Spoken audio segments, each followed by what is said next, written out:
Good morning student. आज का शीर्षक है युवा का हट। चैप्टर नंबर 3, खुलते पंख। क्लास 4। आप लोगों का स्वागत है सुमित जैन चैनल में। क्लास 4, खुलते पंख, युवा का हट। तो ये कहानी है युवक की हट की। हट तो सभी में होता है, वो बच्चा हो, बड़ा हो या बूढ़ा हो।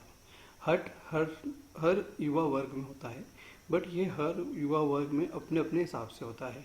बच्चे जब हट करते हैं तो किसी चीज़ के लिए करते हैं। युवक जब करता है तो किसी ऐसी चीज़ के लिए जो शायद पॉसिबल ना हो। और जब बूढ़े लोग करते हैं तब भी वो बच्चों जैसे ही हट करते हैं।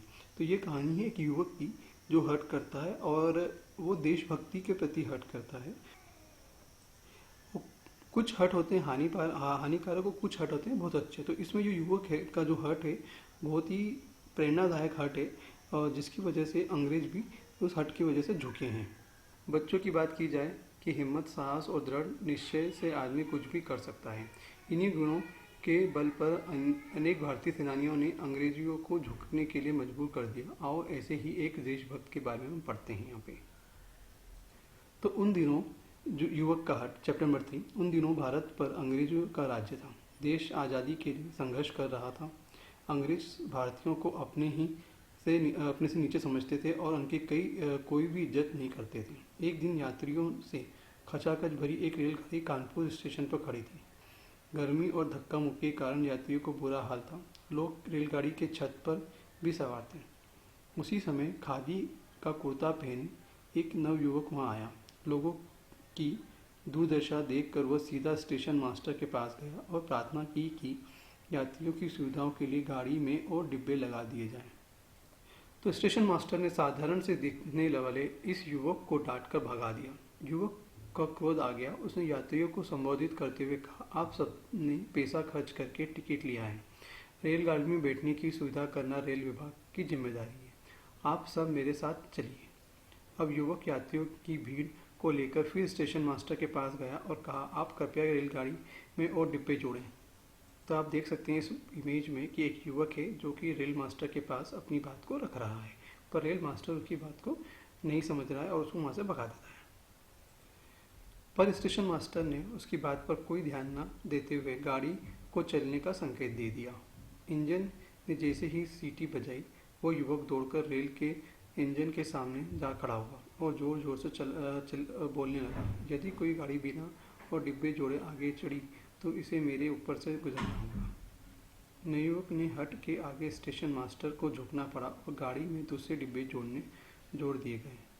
तो आप देख सकते हैं कि ये जो नवयुवक है गाड़ी के डब्बे के आगे आके खड़ा हुआ पटरी पर, और उसने बोल दिया साफ साफ कि अगर आपने डब्बे जोड़े नहीं तो आपको मेरे ऊपर से चढ़ानी पड़ेगी गाड़ी। तो ये नवयुवक का जो हट था उसके आगे रेल मास्टर को भी झुकना पड़ा और नए डब्बे लगाने पड़े वहाँ पे। अपनी जीत और हिम्मत के आगे स्टेशन मास्टर को झुकाने वाला वह नवयुवक था गणेश शंकर विद्यार्थी।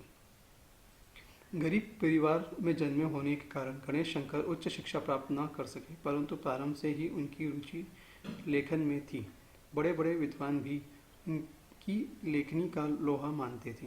गणेश शंकर गरीबों के हमदर्द थे और तन मन से उनकी सहायता करते थे। उन्होंने कानपुर में प्रताप नामक अखबार निकाला। इसके द्वारा उन्होंने गरीब किसानों और कानपुर के मील मजदूरों के लिए अंग्रेजी सरकार के विरुद्ध संघर्ष छेड़ दिया। उनकी सच्ची और खरी खरी बातों के कारण अंग्रेज उनके विरुद्ध हो गए। लखनऊ में पहली बार 1916 में गांधी से मिले और तब से उन्होंने अपना पूरा जीवन देश के लिए समर्पित कर दिया। उन्हें कई बार जेल जाना पड़ा, लेकिन वे राष्ट्रीय आंदोलन में सक्रिय रूप से भाग लेते रहे। 1930 में उन्होंने उत्तर प्रदेश में सत्याग्रह आंदोलन का नेतृत्व किया। वे सांप्रदायिक के कट्टर विरोधी थे। वे हमेशा सांप्रदायिकता के खिलाफ लड़ते रहे। 1931 में कानपुर में भड़के सांप्रदायिक दंगों को शांत करते समय ही उनकी मृत्यु हो गई। उनकी मृत्यु पर गांधी जी ने कहा था, काश मुझे भी ऐसी मौत नसीब होती। ऐसे देशभक्त पर सारे देश को गर्व है। तो ये थे गणेश शंकर विद्यार्थी जो कि देशभक्त थे और जिन्होंने सत्याग्रह में भी भाग लिया था और उसके लिए वो लड़ाई भी थी। शब्दार्थी और मुहावरे। संघर्ष मतलब टक्कर, होड़। दूरदशा मतलब दूर, उपलब्ध दशा मतलब बुरी दशा, संकेत मतलब इशारा, साधारण मतलब आम, लोहा मानना मतलब किसी को आधिपत्य स्वीकार करना, हार जाना, विरुद्ध मतलब खिलाफ, समर्पित मतलब अर्पित करने, दे देना, और सक्रिय मतलब क्रियाशील।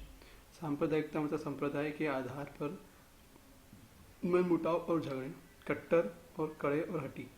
तो ये है शब्दार्थी और मुहावरे। कौन से पाठ के लिए? युवक की हट के लिए। चैप्टर नंबर 3, क्लास 4, खुलते पंख। धन्यवाद।